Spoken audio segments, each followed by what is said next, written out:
Oh, louvado seja o teu nome, Senhor. Grande és tu. Grande és tu. Grande és tu, Senhor. Grande és tu. Grande és tu, Senhor. Eu nada sou sem ti. Eu nada sou sem ti. Eu nada sou sem ti. Shabbat Shalom a todos. Paz do Senhor. Boa noite.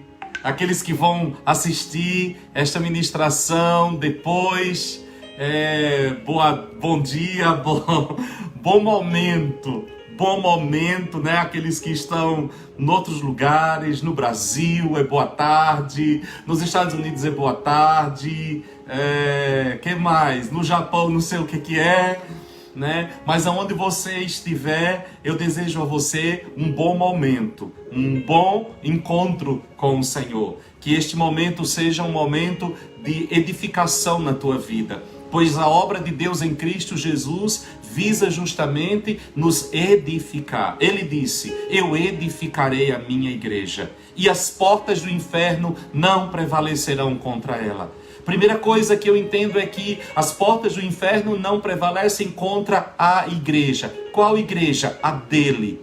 Quando ela estiver edificada. É por esta construção, é por esta obra do Espírito de Deus na nossa vida, que Ele nos coloca numa posição em que nós não seremos destruídos. E hoje nós iremos conversar, compartilhar o capítulo 7 de Apocalipse, que fala justamente do cumprimento desta promessa do Senhor. A igreja gloriosa, a igreja na glória. Saiba, meu amado, saiba, minha amada, que aquilo que o Senhor preparou para nós na eternidade, tudo aquilo que o Senhor preparou para que nós vivêssemos, e nós estamos durante este tempo estudando o livro de Apocalipse e compreendendo o relato que a palavra de Deus nos dá acerca das últimas coisas, acerca das coisas que irão acontecer, nosso destino eterno. Eu quero te dizer uma coisa nesta hora, neste dia.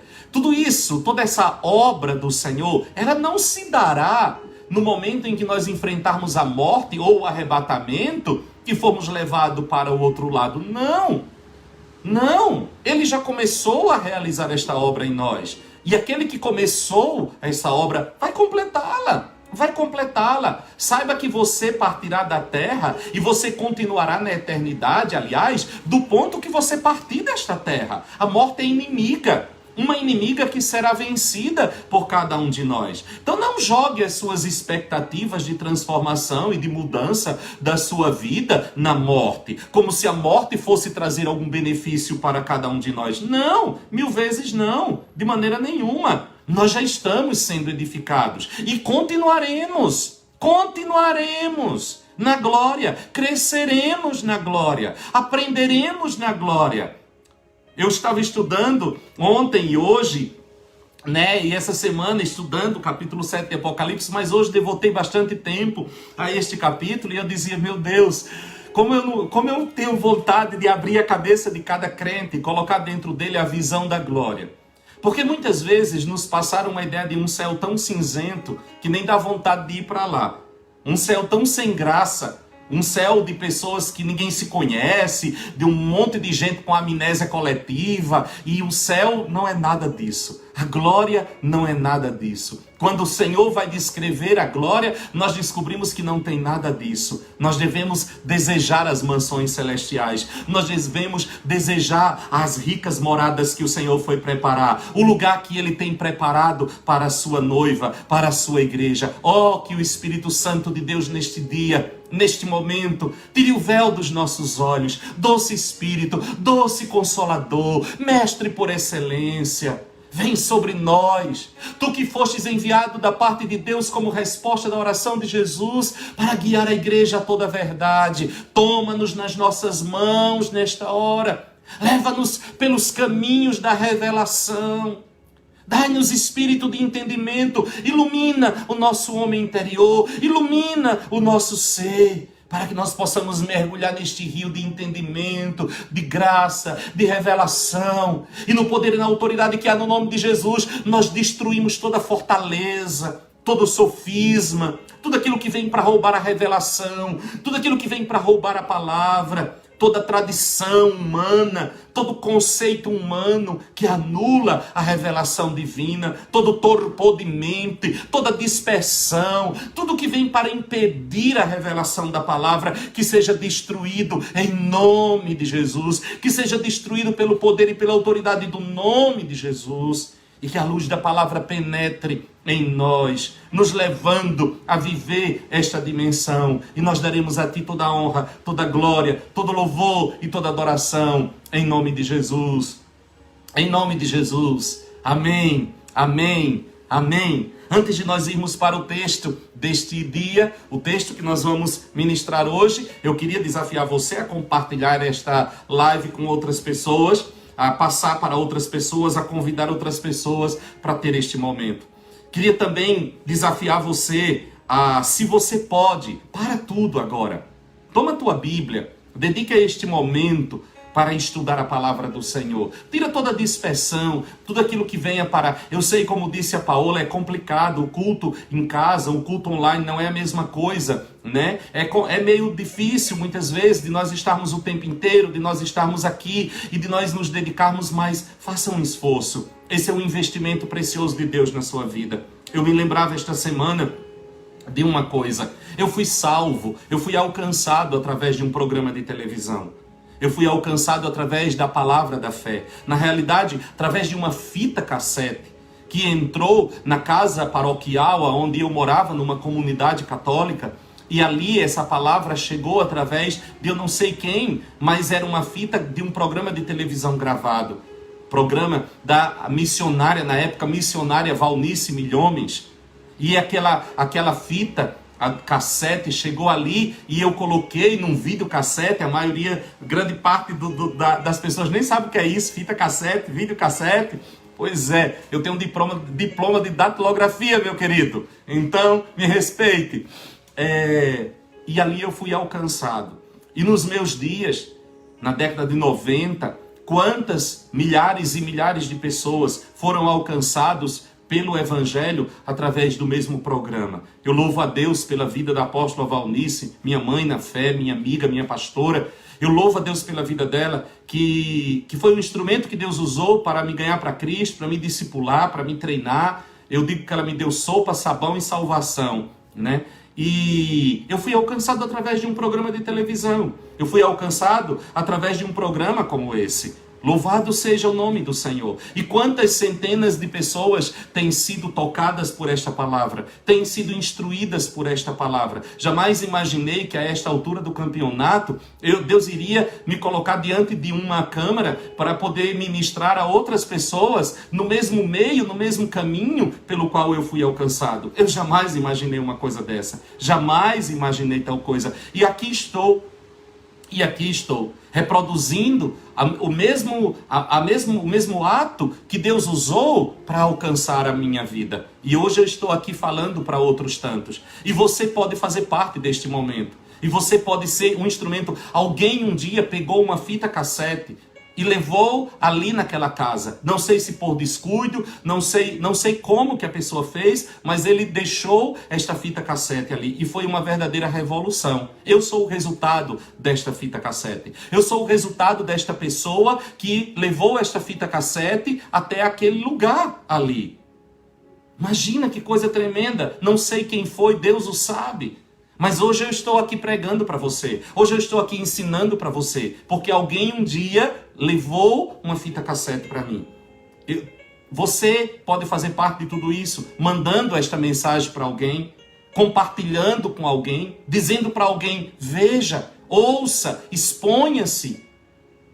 E você não sabe o que esta pessoa lá na frente vai fazer. A pessoa que levou a fita cassete até a casa paroquial jamais imaginaria que um dia um daqueles jovens que ali estava, um daqueles irmãos professos que estava ali, ou na linguagem mais popular, um frei, né?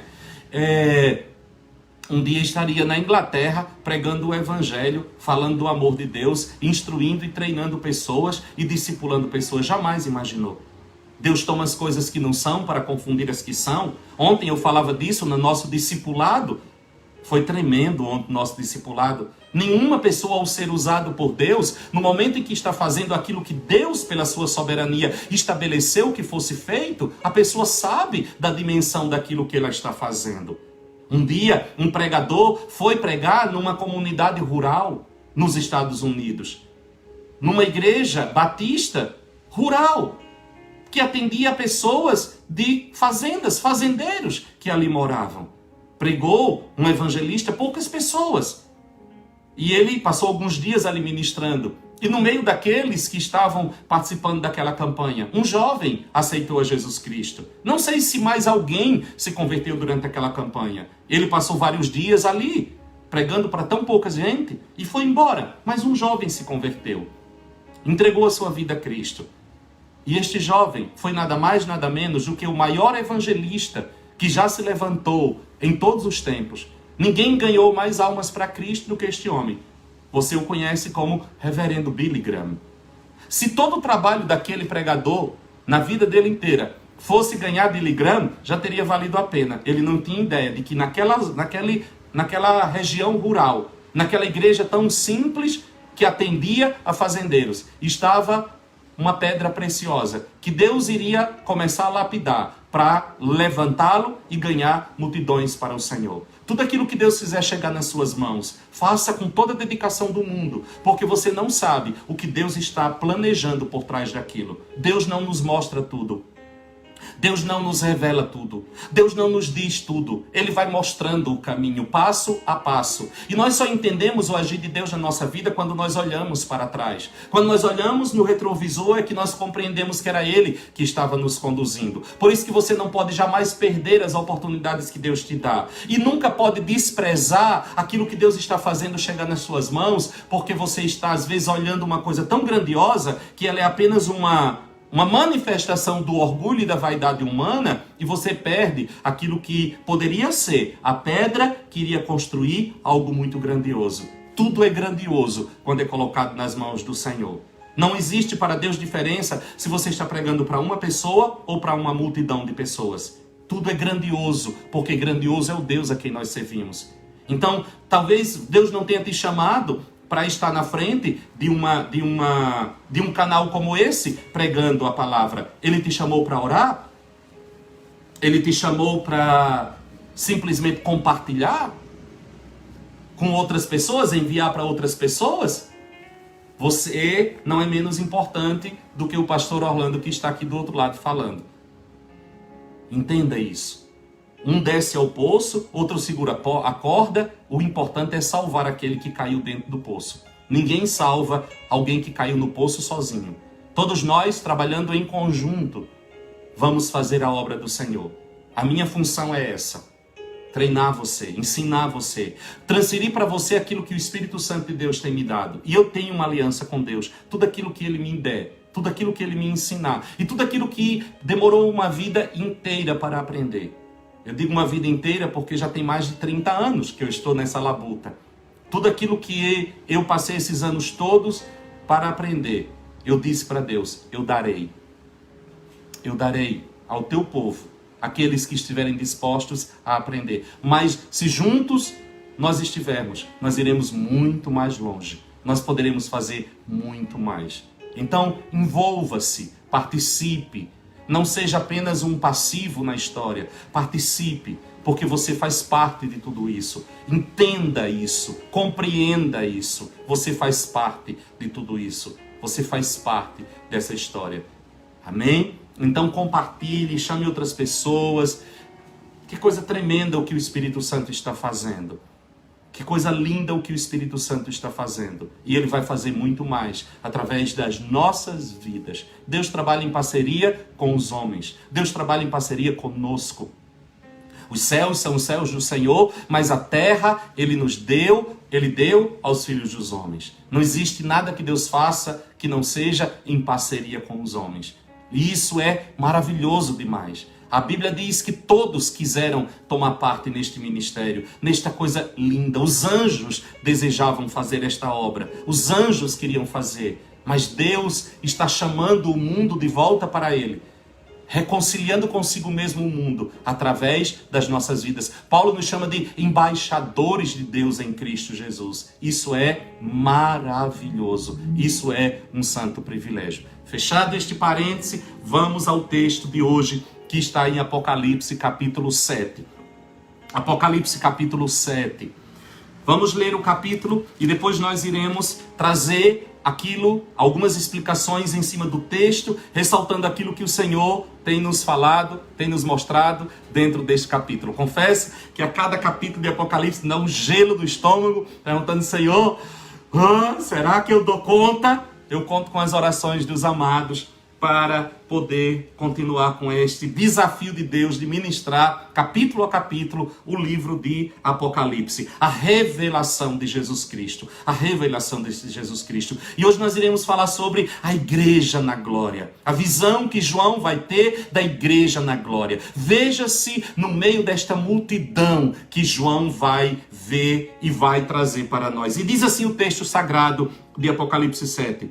Depois destas coisas eu vi 4 anjos que estavam sobre os 4 cantos da terra, retendo os 4 ventos da terra, para que nenhum vento soprasse sobre a terra, nem sobre o mar, nem contra árvore alguma. Vi outro anjo subir do lado do sol nascente, tendo o selo do Deus vivo. Ele clamou com grande voz aos 4 anjos, a quem fora dado o poder de danificar a terra e o mar, dizendo: não danifiques a terra, nem o mar, nem as árvores, até que tenhamos selado nas suas testas os servos do nosso Deus. E ouvi o número dos que foram selados, e eram 144.000 de todas as tribos dos filhos de Israel. Da tribo de Judá, 12.000 foram selados. Da tribo de Ruben, 12.000. Da tribo de Gade, 12.000. Da tribo de Assé, 12.000. Da tribo de Naftali, 12.000. Da tribo de Manassés, 12.000. Da tribo de Simeão, 12.000. Da tribo de Levi, 12.000. Da tribo de Issacar, 12.000. Da tribo de Zebulon, 12.000. E da tribo de José, 12.000. Da tribo de Benjamim, 12.000. Depois destas coisas olhei e vi uma grande multidão, que ninguém podia contar, de todas as nações, tribos, povos e línguas, que estavam em pé diante do trono e perante o Cordeiro, trajando compridas vestes brancas e com palmas nas mãos. Clamavam com grande voz: salvação ao nosso Deus, que está sentado no trono, e ao Cordeiro. Todos os anjos estavam em pé ao redor do trono, e dos anciãos e dos 4 seres viventes, e prostraram-se diante do trono sobre os seus rostos, e adoraram a Deus, dizendo: Amém. Louvor e glória e sabedoria e ação de graças e honra e poder e força ao nosso Deus para todo sempre. Amém. Então um dos anciãos me perguntou: estes que estão vestidos de branco, quem são eles e de onde vieram? Respondi-lhe: Senhor, tu sabes. Disse-me ele, estes são os que vieram da grande tribulação. Lavaram as suas vestes e as branquearam no sangue do Cordeiro. Por isso estão diante do trono de Deus e o servem de dia e de noite no seu templo. E aquele que está sentado sobre o trono estenderá o seu tabernáculo sobre eles. Nunca mais terão fome, nunca mais terão sede. Nem sol, nem calor algum cairá sobre eles, pois o Cordeiro que está no meio do trono os apacentará e os conduzirá às fontes das águas da vida, e Deus lhe enxugará dos olhos toda a lágrima. Aleluia! Aleluia! Glória a Deus! Que texto espetacular! Que texto glorioso! Que visão gloriosa! Esse é o nosso destino. Esse é o lugar para onde nós estamos indo. O capítulo 7 de Apocalipse, ele descreve a mesma coisa do capítulo 6, só que numa perspectiva nova, numa outra perspectiva. No capítulo 6, nós vemos 4 cavalos enviados para trazer juízo e graça, né? Manifestando também um período de graça. Aqui nós temos 4 ventos, retidos por anjos. Retidos por quê? O que são esses ventos? A primeira coisa, esses ventos são juízos. Os ventos do juízo estão postos. Todas as vezes que você vê os ventos, fala de juízo. Ninguém escapará deste juízo. Só que este tempo de juízo está sendo retido por anjos. Anjos que estão segurando este tempo de juízo. A destruição virá sobre o mundo. Isso aqui me mostra.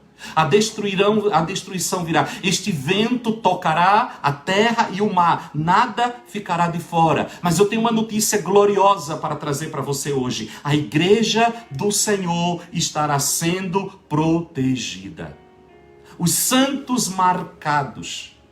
A Bíblia diz que este vento de juízo, este juízo total, ele é retido até que o número dos santos sejam marcados. Os escolhidos sejam marcados. E esta marca na testa fala de um sinal de consagração. A destruição não pode começar antes dos santos serem selados. Isso aqui nos traz uma visão muito mais ampla do que os 144 mil, certo? Mas eu já falo um pouco mais sobre esses 144 mil.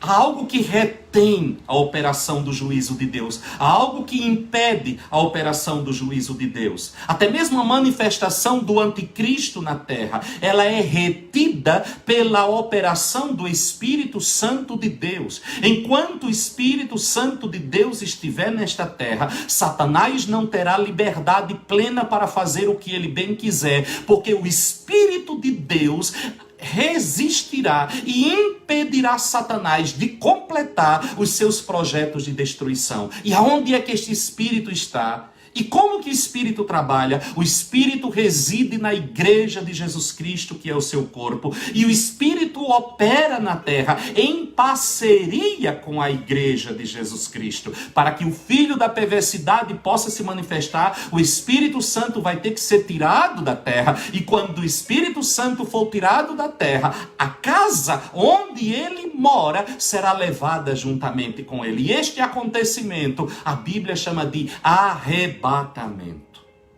Aleluia, aleluia. Eu sou pré-tribulacionista. Há um grupo que é mid-tribulacionista, há um grupo pós-tribulacionista, né? Ou seja, uns acreditam que a igreja não vai passar pela grande tribulação, que é diferente dessa tribulação que João está falando aqui, certo? A tribulação dos 7 anos. Há um grupo que acredita que a igreja vai passar pelos primeiros 3 anos e meio. Há um grupo que acredita que a igreja passará por toda a tribulação. Eu faço parte do grupo que acredita que a igreja não vai passar pela tribulação. Mas isso aí é assunto para um outro momento. A destruição, a igreja não será destruída com o mundo. Mas o castigo que cairá sobre... Por que a igreja... Talvez você esteja perguntando assim, mas pastor, por que a igreja não será destruída juntamente com o mundo? Porque o castigo que nos traz a paz caiu sobre ele. O castigo, a ira de Deus, que era para todos os homens, a nossa parte, caiu sobre Jesus. É isso que Isaías 53 vai dizer. O castigo que nos traz a paz estava sobre ele. Estava sobre ele. Esta ira manifesta de Deus sobre a humanidade. O cálice da ira de Deus que a humanidade terá que beber, Jesus bebeu no nosso lugar. Pai, passa de mim este cálice, se possível for. Que cálice? O cálice da ira do Deus Todo-Poderoso. Por que a igreja não beberá o cálice da ira do Deus Todo-Poderoso? Porque Jesus Cristo bebeu o cálice no nosso lugar. Por que a igreja não sofrerá a ira do Deus Todo-Poderoso, a destruição, o castigo do Deus Todo-Poderoso? Porque o castigo que nos traz paz estava sobre Jesus. A obra do Calvário, irmãos, é muito maior do que apenas algo para nos livrar do fogo do inferno. Tudo aquilo que estava previsto, estava estabelecido e está para a humanidade, no juízo de Deus, a ira do Cordeiro, Jesus toma a nossa parte. A nossa parte.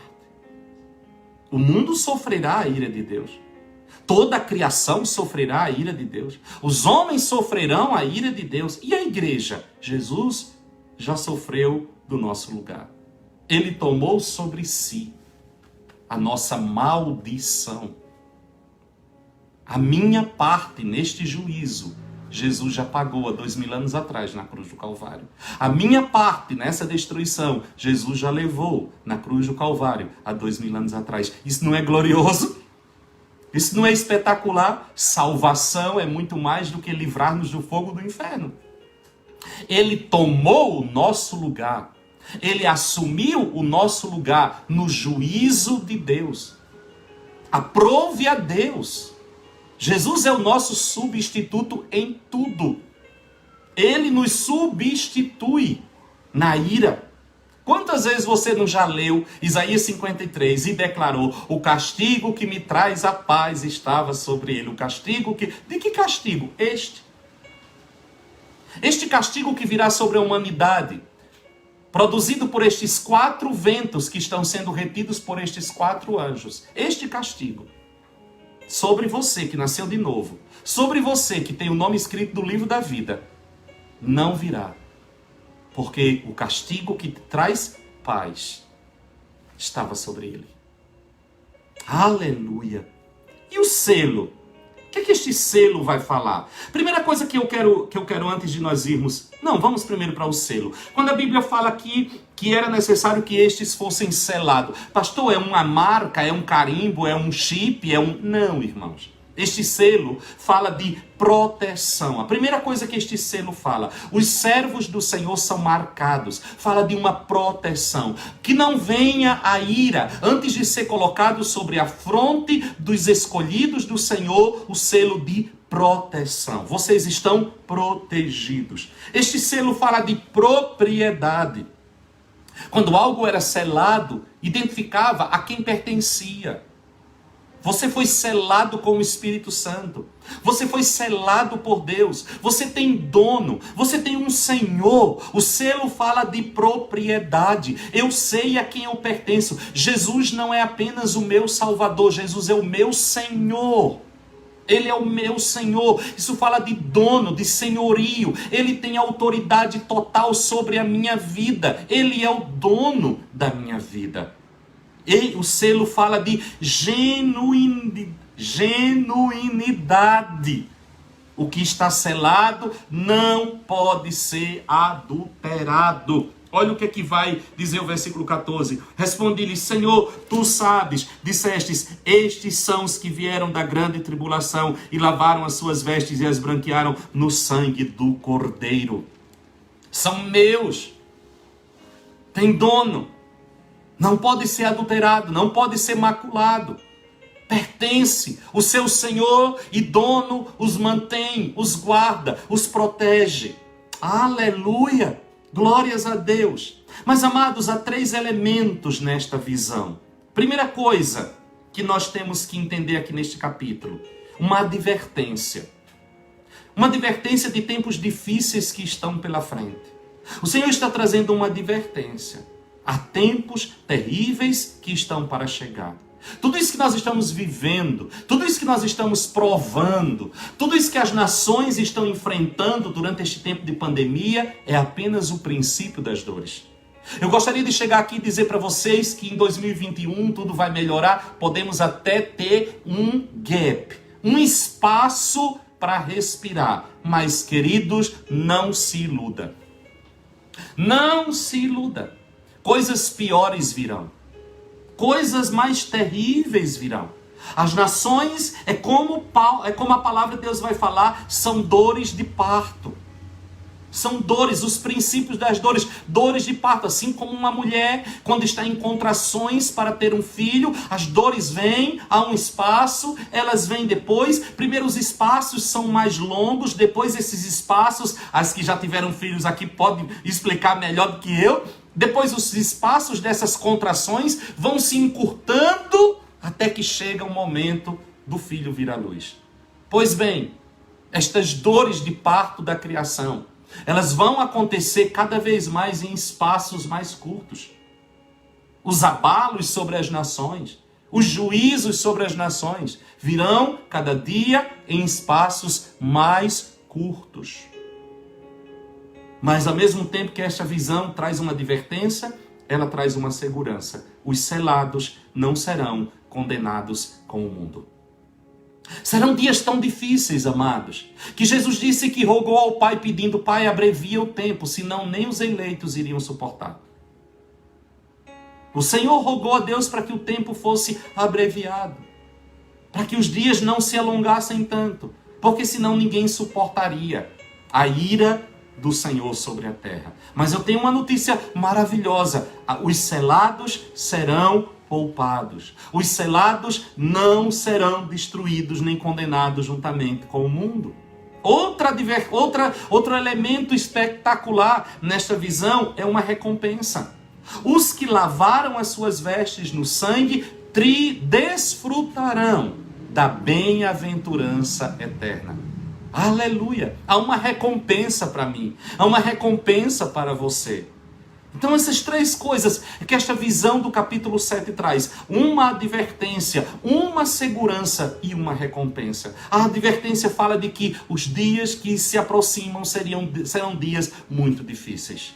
A segurança é saber que nós temos um dono, que o castigo que era a nossa parte foi colocado sobre ele, que nós não seremos destruídos, o Senhor nos livrará, o Senhor nos poupará, o Senhor cuidará de mim. O Senhor cuidará de mim, o Senhor cuidará de você. E uma recompensa que nos espera, o gozo, a bem-aventurança, aquilo que o Senhor tem preparado para nós, as mansões celestiais, a glória celestial. É para lá que nós caminhamos. Então calma. A nossa leve e momentânea tribulação não dá para se comparar com a glória que nos está proposta. Mas aqui surge uma grande pergunta: e estes selados? Dos versículos 4 até o versículo 8, quem são estes selados? Existem grupos, escolas teológicas com interpretações diferentes para estes grupos. Uma grande escola teológica declara que estes selados, este número 144 mil, diz respeito apenas, é um número apenas figurado, que não é um número exato, que estes 144 mil são todos os crentes que já viveram nesta terra, que foram marcados pelo Espírito Santo, que foram selados pelo Espírito, e que este número não é um número exato. E eles têm base para isso, para chegar a estas explicações, inclusive na visão com relação às tribos e tudo mais. As tribos estão dispersas, como vai saber tudo isso, né? De onde elas vêm, quem são. Há um outro grupo que vocês conhecem muito porque bate muito nas portas da casa da gente todos os dias, né? Ou todo domingo, que são os nossos queridos amiguinhos Testemunho de Jeová, que acreditam que estes 144 mil são os únicos que estarão na Cidade Santa. Estes morarão, são os eleitos que morarão, né? Por isso que eles trabalham tanto, porque essa posição de fazer parte dos 144 mil seria uma conquista pelo número de pessoas que eles ganhariam para Jeová e discipulariam essas pessoas. É por isso que eles são tão insistentes em bater de porta em porta, porque quanto mais gente eles conseguirem ganhar e discipular, maior é a chance deles estarem inseridos neste grupo de 144 mil. Porque eles são milhões ao redor do mundo, então nem todos eles vão fazer parte. Então, é quem mais trabalhou, é quem vai estar nesta posição. Pastor, e você acredita no quê? Eu acredito no que o texto diz. Eu acredito que a Bíblia por si só se interpreta. Eu acredito que os 144 mil são 144 mil judeus que serão salvos, selados pelo Senhor e enviados para pregar o Evangelho nos 4 cantos da terra. Eu acredito que estes 144 mil são sim 144 mil judeus, como diz o texto. Olha o que é que o texto diz. Versículo 4. Eu ouvi o número dos que foram selados e eram 144 mil de todas as tribos dos filhos de Israel. Para mim, pronto. Até porque, se eu acreditasse que estes 144 mil, que este número é um número figurado, que não diz respeito a um número exato, mas que diz respeito à igreja como um todo, a complementação da visão de João não teria sentido. Porque se esses 144 mil diz respeito à totalidade da igreja, e a multidão que João viu dentro do trono, diz respeito a quem? Não faz sentido. Não faz sentido essa separação. Ela ficaria, para mim, ela fica totalmente sem sentido. Então, o que eu acredito? Eu acredito que os 144 mil são 144 mil judeus que são salvos das 12 tribos de Israel e enviados aos 4 cantos da terra para poder anunciar o evangelho do Senhor. Judeus que são salvos, alguém pode perguntar, judeus que são salvos quando? Durante a grande tribulação. Estes são aqueles que são salvos durante o período dos 7 anos em que a igreja estará na glória. Alguém pode perguntar assim, tá, mas e as tribos não foram dispersas? Por onde as tribos andam? Queridos, Deus sabe onde cada uma das tribos está. Deus sabe exatamente quem é da tribo de quem. Nós não sabemos. Hoje nós não temos como identificar de qual tribo algum judeu faz parte. Isso é impossível ser identificado, porque no ano 70, quando Tito invadiu na revolta do ano 70, quando o templo foi destruído pelas mãos de Tito, os livros de genealogia, os pergaminhos foram todos queimados. Então nós não sabemos de qual tribo alguém faz parte. Todos são considerados judeus ou hebreus, né? Ou israelitas, mas não há mais essa separação de tribo. Né? Mas Deus, na sua soberania, na sua onisciência, claro que Ele sabe de onde cada um é. Então isso para Deus é uma fichinha. Mas agora você tem a próxima parte da visão. A partir do versículo 9. O que é que ele vai ver? A visão, a partir do versículo 9. João vai ver a igreja redimida. João agora vai ter uma visão da igreja. Depois, versículo 9. Depois destas coisas olhei e vi uma grande multidão. Aqui está a igreja. Aqui está a igreja. Que ninguém podia contar. Você estava lá. Você tem que entender que João não está tendo uma visão apenas como uma coisa futura. João entra, João sai. A experiência do Apocalipse, João é levado para uma dimensão onde o tempo não existe. Onde não há tempo, onde não há presente, passado e futuro. Tudo é um eterno presente, porque o tempo não faz parte do universo de Deus. O tempo é criação de Deus. Ele criou o tempo. Então João, ele está agora, e quando ele é levado nesta visão do Apocalipse, isso é um arrebatamento de sentidos. Ele é inserido dentro de algo que do ponto de vista de Deus está acontecendo agora. Na minha experiência pessoal, isso aqui vai acontecer.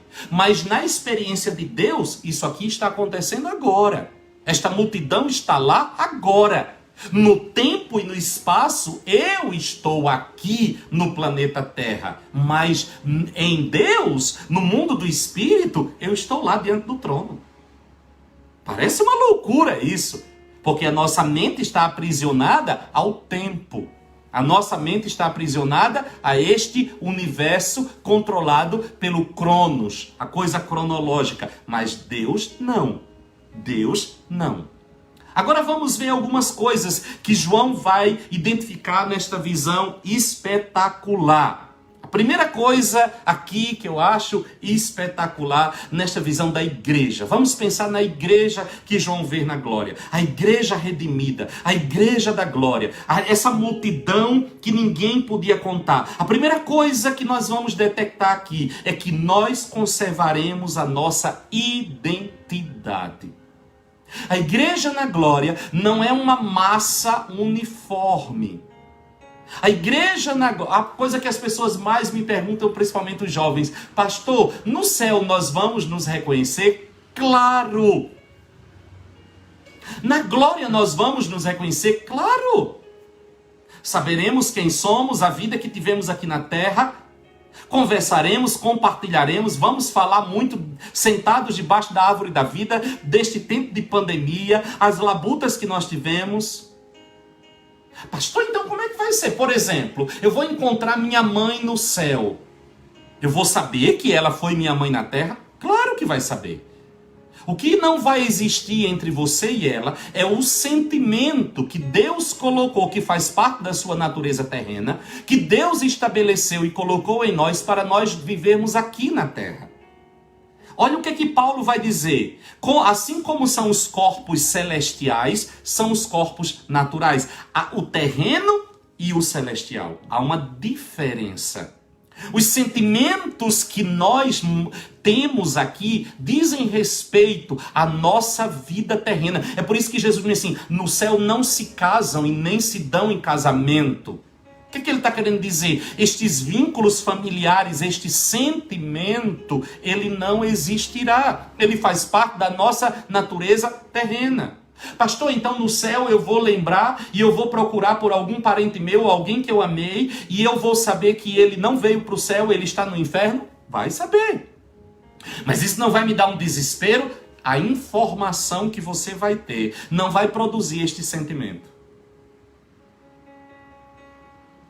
Quando nós temos uma informação aqui acerca de algo que aconteceu com alguém, esta informação provoca em nós um sentimento de alegria, de tristeza. Lá não haverá tristeza. Estes sentimentos, estas separações de sentimentos, eles são resultados da natureza caída do homem. Você terá a informação, mas essa informação não despertará em você um sentimento negativo, porque sentimento negativo é resultado das marcas do pecado na natureza humana. Primeira coisa que você tem que entender é isso. Nós não perderemos a nossa identidade no céu. Olha a pergunta quando ele vê tudo isso, olha. Depois destas coisas, versículo 9. Olhei e vi uma grande multidão que ninguém podia contar. Olha aqui, olha a declaração dele. De todas as nações, tribos, povos e línguas. Ué, se fosse todo mundo igual, ele iria só dizer, eu vi uma grande multidão. João consegue identificar que são povos diferentes, que são raças diferentes, que são tribos diferentes e que são línguas diferentes. Como que ele conseguiu identificar?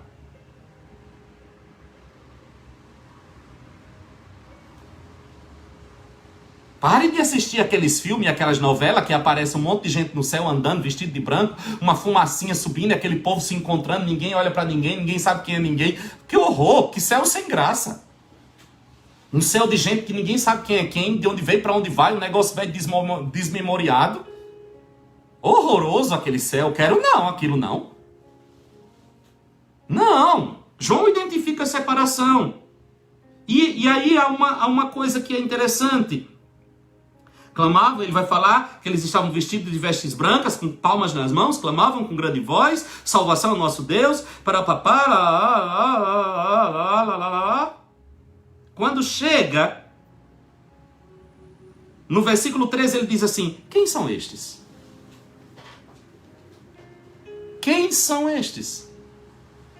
Quem é essa multidão? Quem é esta multidão? O pastor Luiz se preocupa com essa história do santo, né? De cantar o santo, fica dizendo o tempo inteiro santo. Você está preso ao tempo. Quando você fala assim, que cantavam santo, para nós computamos tempo. Durante quanto tempo eles cantavam santo? Isso é uma mentalidade daqui de baixo. Não se esqueça que nós estamos numa esfera onde esse fator tempo não existe. Então essa contagem de tempo, ela não se aplica ao céu. Ela não se aplica à visão da glória. O tempo é uma criação de Deus que diz respeito à terra, que diz respeito ao homem, que diz respeito a essa esfera material. Entendeu? Então a primeira coisa, quem são? Pessoas. Qual é a revelação que João vai ter? São pessoas, indivíduos, que vêm de lugares diferentes, porém não perderam a sua identidade. Ele olha e ele vê brasileiro, ele vê africano, ele vê japonês, ele vê chinês, ele vê nordestino, ele vê goiano, ele vê americano, ele vê inglês, ele vê alemão. E é interessante algo aqui, porque ele fala de línguas diferentes. Todas as línguas. Há uma possibilidade muito grande. O que é que nós vamos falar? Cada um vai falar a sua língua materna. Cada um vai falar a sua língua materna. Só que esta língua será de compreensão de todos que ali estiver. Você falará a sua língua e a sua língua será entendida por todas as pessoas que ali estão. E você entenderá todas as línguas que ali também são faladas. A barreira da língua, da compreensão da língua, ela será quebrada. Estarão juntos, cada um falando a sua língua. Eu falo com você em português e você me responde em inglês, eu entendo o seu inglês e você entende o meu português. Não é fantástico? Você que nunca conseguiu aprender inglês aqui, você vai aprender perfeitamente no céu. Uma igreja inumerável. Versículo 9 fala de uma multidão que ninguém podia contar.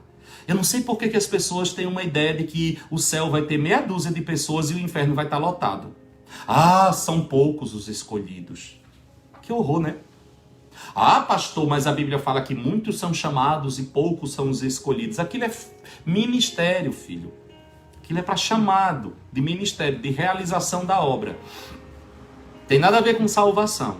Tem nada a ver com salvação. Certo? O céu vai estar assim, ó. É uma multidão que não se pode contar. Gente de tudo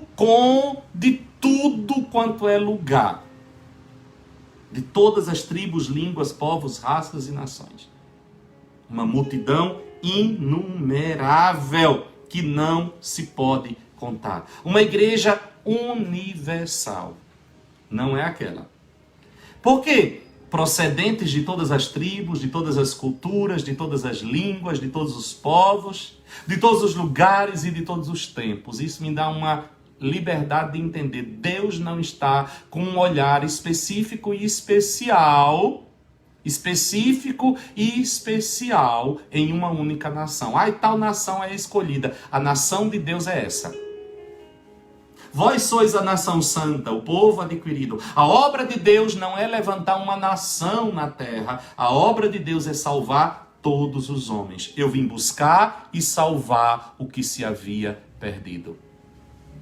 Aleluia! O evangelho será pregado como um testemunho a todas as nações da terra. A igreja do Senhor vem de todos os lugares. Aleluia! Uma igreja honrada. A igreja está de pé diante do trono, e ficar de pé diante do trono é uma posição de honra. Colocar-se de pé diante daquele que está no trono é uma posição de honra. O Senhor honrará a sua igreja. A igreja estará diante do Senhor em uma posição de honra. Outra marca daquilo que João vê é uma igreja pura. Ela está vestida de vestes brancas. Vestes brancas fala de redenção. Vestes brancas fala de pureza. Vestes brancas fala de santidade. Aleluia! A igreja é pura, sem mácula, sem ruga, sem defeito nenhum. Oh, maravilha! É uma igreja vencedora. A igreja selada por Deus venceu, chegou ao céu. A igreja que foi selada pelo Espírito Santo, a igreja que tem a marca do Senhor, ela é vencedora, ela chegou ao céu. Olha as marcas, roupa, as palmas, os gritos, tudo isso fala de vitória. Ela tem palmas nas suas mãos. Isso era um ato dos exércitos quando voltava para a sua cidade, trazendo a vitória. Você saiu para enfrentar o inimigo num campo de batalha. Quando você voltava, o povo vitorioso, o exército vencedor, a cidade inteira recebia com ramos, mexendo e abanando palmas nas mãos. É isso que ele vai falar aqui. Clamavam com palmas nas mãos, vestes brancas, né? Todos estavam perante o cordeiro trajando, cumpridas vestes brancas e com palmas nas mãos. Isso fala de vitória. Um exército vencedor. A igreja vencedora. Glória a Deus. Eu e você fazemos parte desta igreja vencedora. Mas, irmãos, há uma coisa espetacular. Esta igreja da glória, a igreja no céu, ela tributa a salvação a Deus. Olha o que ela canta: salvação ao nosso Deus. Clamavam, versículo 10, clamavam com grande voz: salvação ao nosso Deus que está sentado no trono e ao Cordeiro. Esta igreja reconhece que salvação não é mérito humano. Esta igreja reconhece que salvação é graça de Deus, é presente de Deus. Se ela está ali, é porque o Senhor a salvou, e ela proclama salvação ao nosso Deus. Ele nos salvou, Ele. Tudo isso aqui é resultado da graça dele na nossa vida. Nós não somos salvos por méritos, nós não somos salvos porque nós fizemos alguma coisa, nós somos salvos pela graça maravilhosa do Senhor Jesus Cristo. E a igreja no céu, a igreja redimida, a igreja na glória, ela canta e ela proclama que a salvação que ela adquiriu foi um presente do Deus Todo-Poderoso. Ela une a sua voz, a voz dos seres celestiais, para o adorar. No versículo 11, versículo 12 diz que todos os anjos estavam em pé ao redor do trono, e dos anciãos e dos 4 seres viventes prostravam-se diante do trono sobre seus rostos e adoravam, dizendo amém. A igreja proclama que a salvação que ela tem vem do nosso Deus, e os seres celestiais proclamam amém, louvor e glória e sabedoria e ações de graças e honra e poder e força ao nosso Deus para todo sempre, amém. É a igreja que puxa a adoração celestial, é a igreja que proclama, que inicia este grande culto de adoração no céu.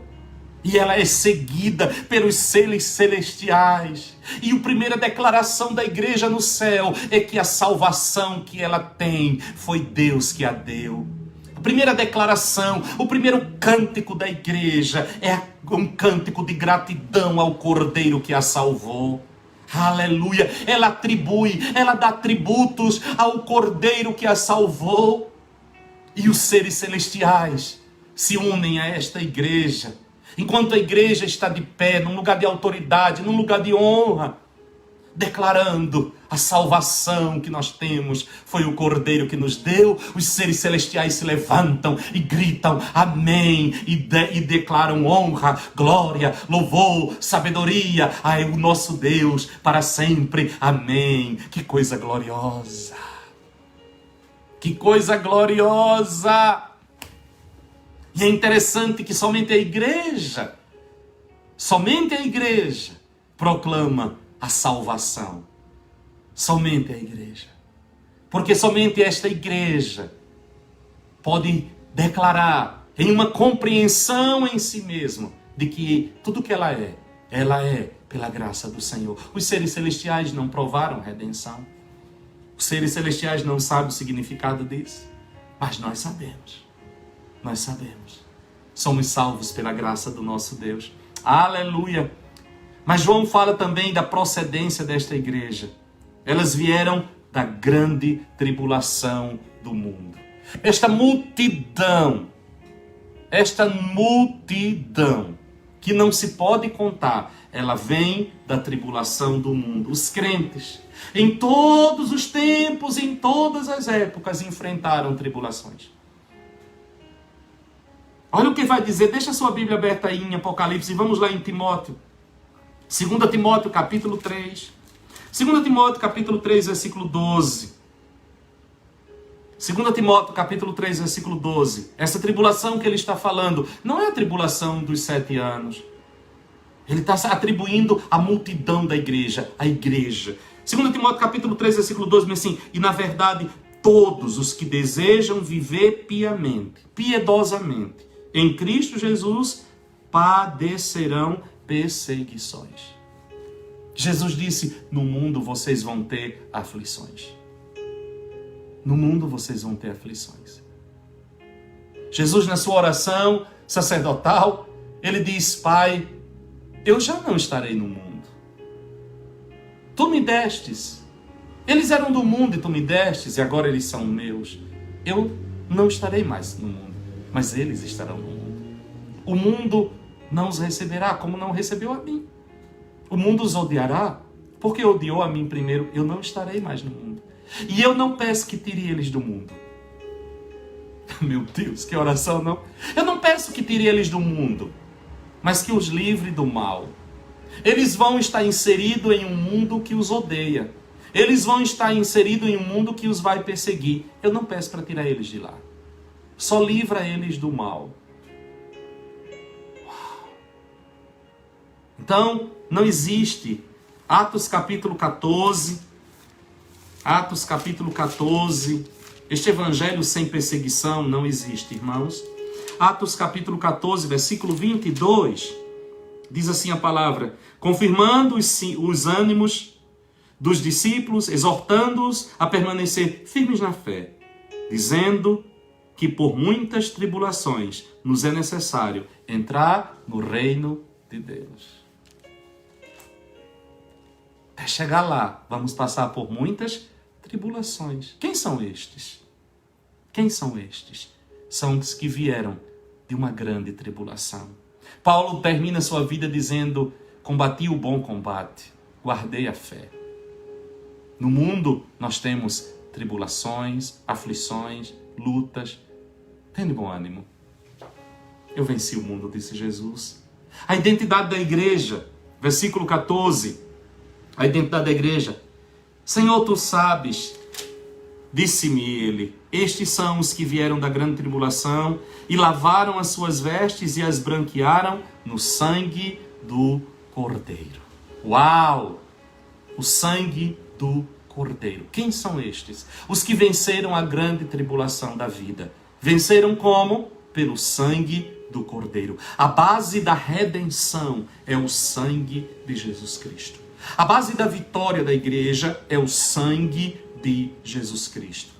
Na primeira carta do apóstolo João, primeira carta de João, vamos para lá, falando deste sangue, primeira carta de João, capítulo 1, no versículo 7, 1 de João, capítulo 1, diz: mas se andarmos na luz, como ele na luz está, teremos comunhão uns com os outros, e o sangue de Jesus Cristo, seu Filho, nos purifica de todo o pecado.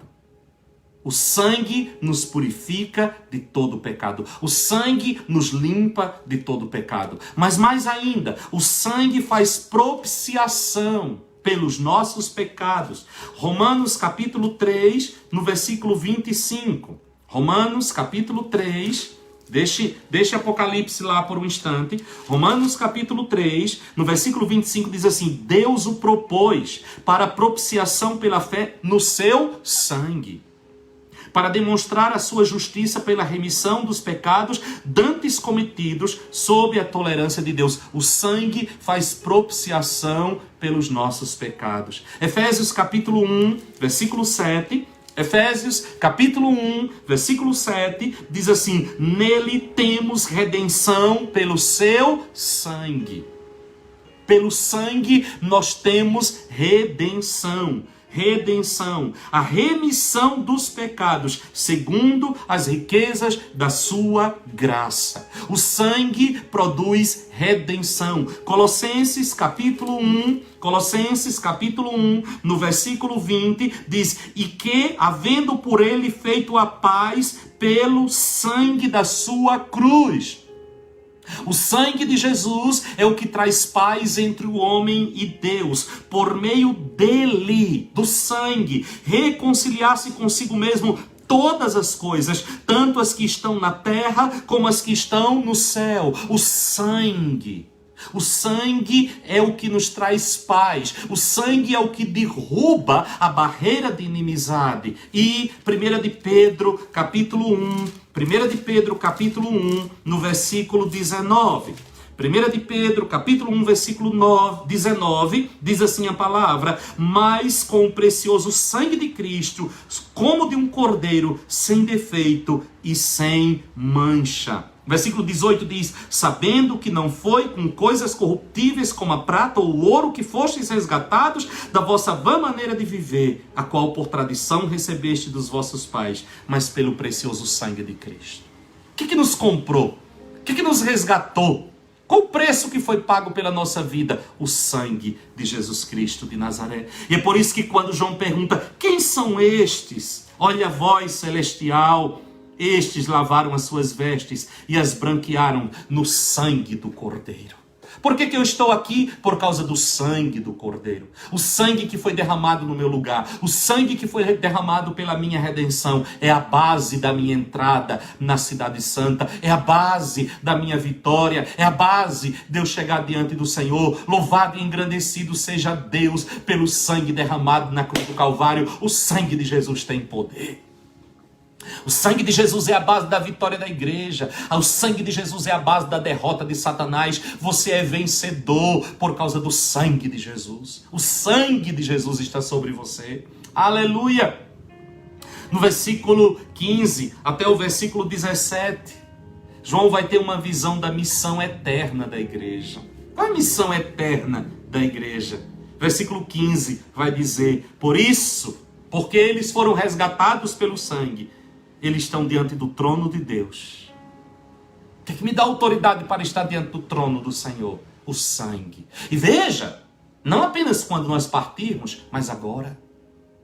Quando nós subimos em adoração, por que nós entramos na presença do Senhor? Por causa do sangue. Como é que o Deus Santo e Eterno olha para mim e para você? Através do sangue de Jesus Cristo. Ninguém poderia chegar na presença de Deus sem sangue. Quando você e eu nos levantamos em adoração nesta terra e subimos e entramos na sala do trono, diante de nós vai o sangue de Jesus Cristo. É este sangue que abre as portas eternas para que nós entremos diante do trono do Deus Todo-Poderoso e recebamos dele graça, vida, perdão, misericórdia, cura, redenção. Por isso, por causa do sangue, porque eles se lavaram no sangue, eles estão diante do trono de Deus e o servem de dia e de noite no seu templo. Aleluia! E eles têm intimidade com Deus. Eles têm intimidade com Deus. Aquele que se assenta sobre o trono estenderá o seu tabernáculo sobre ele, sua tenda sobre eles. Isso fala do desposar. O que era estender a tenda sobre alguém? Chamar para um lugar de máxima intimidade. Qual era o lugar de maior intimidade entre alguém? Na sua tenda. Receber alguém na sua tenda era o lugar de máxima intimidade. Ele está dizendo que esta igreja, o Senhor estendeu a sua tenda sobre ela. O Senhor estendeu o seu tabernáculo sobre ela. Esta igreja tem intimidade com o seu Deus. Intimidade máxima. Era na tenda que se fazia o casamento. Era na tenda que se firmavam os contratos mais solenes. Chamar alguém para dentro da sua tenda era a maior honra que alguém poderia dar a alguém. Pois bem, o Senhor estende a sua tenda sobre a sua igreja.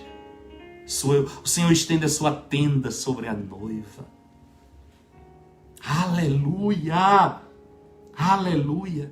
E ele vai falar aqui que a posição da igreja, primeiro, é uma posição de adoração. Uma igreja adoradora. Está diante do Senhor em adoração. Mas há algo aqui que me chama a atenção. Ele vai falar de uma ausência total de sofrimento. Ele vai falar de uma ausência total de sofrimento. No versículo 15, ele vai falar, no versículo 16, ele vai falar dessa ausência total de sofrimento. E ele vai trazer três coisas: fome, sede e calor. Olha o que é que ele vai dizer no versículo 16. Nunca mais terão fome. Nunca mais terão sede. Nem sol, nem calor algum cairá sobre eles. Oh, glória! Céu, lindo céu, céu, lindo céu, as mansões celestiais, todas feitas por Deus. Céu, lindo céu, céu, lindo céu, eu vou morar no céu, no lindo céu, com Cristo eu vou morar no lindo céu. Por que tudo isso? Por que esse lugar vai ser tão glorioso? O versículo 17 vai dizer: pois o Cordeiro que está no meio do trono os apacentará. Aleluia! O Cordeiro apacentará a igreja. O Cordeiro vai pastorear a igreja. O Cordeiro, viveremos a plenitude do Salmo 23. O Senhor é o meu pastor, não tenho falta de nada. Aleluia! O Cordeiro os apacentará. Outra coisa, o Cordeiro os guiará às fontes de águas da vida. O Cordeiro. O Cordeiro. O Cordeiro que foi morto e pagou o preço da nossa redenção, Ele pessoalmente nos pastoreará. Ele pessoalmente nos guiará às fontes das águas da vida. E olha, Deus lhes enxugará dos olhos toda lágrima. Céu, lindo céu, céu, lindo céu, as mansões celestiais, todas feitas por Deus. Céu, lindo céu, céu, lindo céu, eu vou morar no céu, no lindo céu com Cristo eu vou morar, no lindo céu. Vem já, vem já, alma cansada, vem já.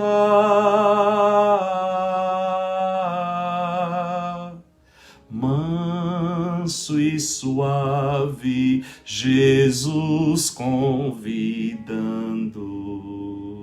chama por ti e por mim. Eis que a porta te espera velando, vela por ti e por mim. Vem já, vem já, alma cansada, vem já. Manso e suave, Jesus convidando, chama, ó pecador, vem.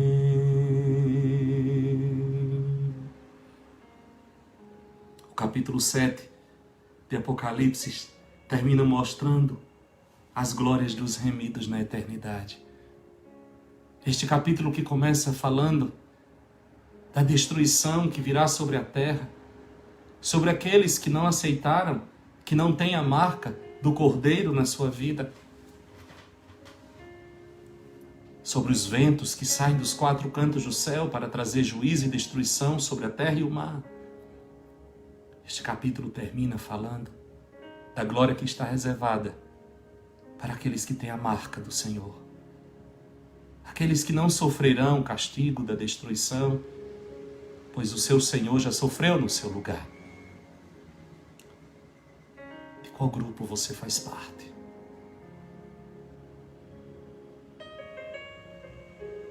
De qual grupo você faz parte?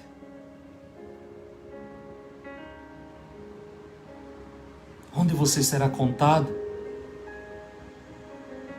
Entre aqueles que aguardam as mansões celestiais, a glória do Senhor, porque olham para o céu e dizem: Senhor, tu pagastes o preço do juízo, a minha dívida, tu pagastes, não tenho dívidas que possa trazer o juízo sobre mim, pois o castigo que me traz a paz estava sobre ti na cruz, e eu aceitei o preço que tu pagastes. Você faz parte deste grupo. Você faz parte deste grupo que anseia pela volta do Senhor. Você faz parte deste grupo cujo nome está escrito no livro da vida do Cordeiro. Ou você faz parte deste grupo que tudo que aguarda é juízo, destruição, morte, desespero choro e pranto. Eu quero te dizer neste dia, a porta da graça continua aberta. A porta da graça está escancarada para você. A porta da graça está escancarada para você e os braços do Senhor estão estendidos para você e Ele diz, vinde a mim.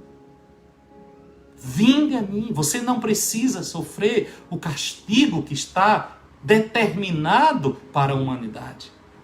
Pois o castigo que te traz paz e pode te trazer paz foi colocado sobre mim.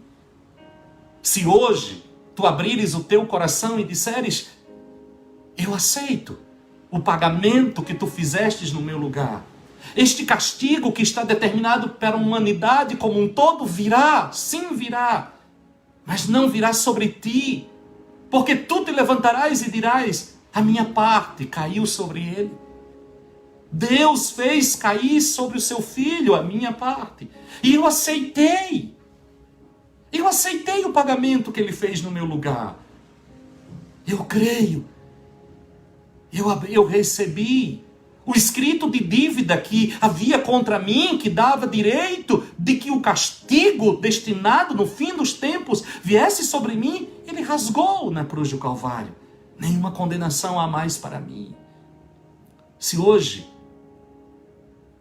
você tão somente disser, Senhor Jesus, eu olho para a cruz do Calvário e eu reconheço que este castigo que está destinado para a humanidade, foi colocado sobre ti, no meu lugar. E eu não quero mais rejeitar esta oferta de amor. Eu não quero mais rejeitar este pagamento. Eu não quero mais virar as costas para o que tu fizestes no meu lugar. Eu olho para a cruz, Jesus, e eu reconheço o juízo, esta condenação que se manifestará nos últimos dias, sendo antecipada por Deus sobre ti na cruz do Calvário. Era a minha condenação, era o meu juízo, era o meu castigo. Eu creio, Jesus, eu reconheço, Jesus, eu aceito, Jesus. É o meu pecado. Aquela morte na cruz era a minha morte. Aquela dor era a minha dor. Aquelas trevas que caíram sobre a terra às 3 da tarde, eram sobre mim que elas estavam destinadas. O desespero que tu sentistes quando estavas suspenso entre o céu e a terra, é o desespero que me aguarda no juízo final. Jesus, o abandono, a ausência total de Deus em ti, quando tu dissestes, por que me abandonastes? Quando o Pai virou as costas para ti, é o que está destinado para a humanidade que te rejeita no final dos dias, nos últimos dias, no juízo final. Mas eu olho para ti hoje e eu digo, Jesus, eu aceito que tu pagastes antecipadamente tudo isso por mim. O castigo que vai me trazer paz estava sobre ti. E no dia da ira de Deus, ao invés de castigo, eu terei paz. Eu terei pastoreio. Ao invés de dor e pranto, tu enxugarás dos meus olhos toda lágrima. Ao invés de me guiares para um lugar de choro e ranger de dentes, tu me guiarás a águas tranquilas. Tu trarás refrigério à minha alma. Ao invés de me expulsares, tu estenderás o teu tabernáculo sobre mim e me levarás a um lugar de intimidade. Ao invés de dizeres, apartai-vos de mim, tu dirás, vinde, bendito de Deus Pai, para o lugar que eu tenho preparado para ti. Jesus, eu aceito. Jesus, eu recebo. Jesus, eu confesso, tu és o meu Senhor, tu és o meu Salvador. Eu sou teu, tu és meu. O castigo que me traz paz estava sobre ele. Naquele dia, quando esta paz gloriosa invadir o meu coração, enquanto o mundo gemerá debaixo da ira, eu direi: o castigo que me traz paz estava sobre ele. Eu olharei para a cruz e direi: a salvação pertence ao meu Deus, Ele me deu. Você crê? Aí onde você está, você crê? Você diz: Jesus, eu recebo. Jesus, eu estendo as minhas mãos e recebo esta salvação como um presente. Quando se recebe um presente, não se tem ideia de onde veio, como foi, o processo, simplesmente se alegra. Alegra-se com o presente e o toma para si. Salvação é um presente. E Ele está te oferecendo hoje esta salvação. Para que um dia, naquele dia, quando estes ventos dos 4 cantos da terra forem soltos, em segurança, você possa dizer: o castigo que o mundo está provando, que me traz paz hoje, estava sobre ele. Não é que não houve castigo para mim, houve sim. É que ele pagou antecipadamente. Não é que não houve condenação para mim, houve sim. É que ele pagou antecipadamente.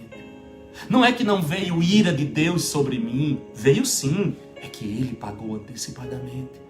Não é que não veio inferno para mim, veio sim. É que ele foi lá no meu lugar antecipadamente. Não é que não veio morte para mim, veio sim. É que ele morreu no meu lugar antecipadamente. Não é que Deus não virou as costas contra mim, virou sim. É que ele sofreu a ausência de Deus no meu lugar antecipadamente. Esta paz que eu tenho hoje, o castigo que era para estar aqui, estava sobre ele.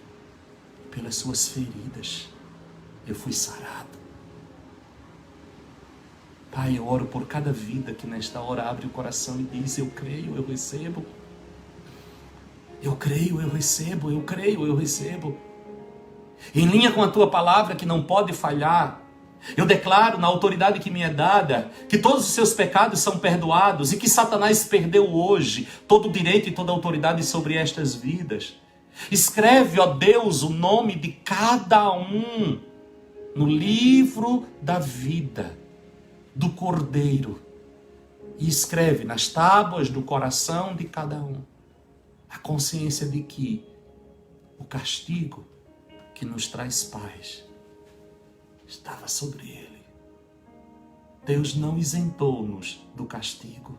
Jesus pagou. Jesus pagou. O sangue é o preço.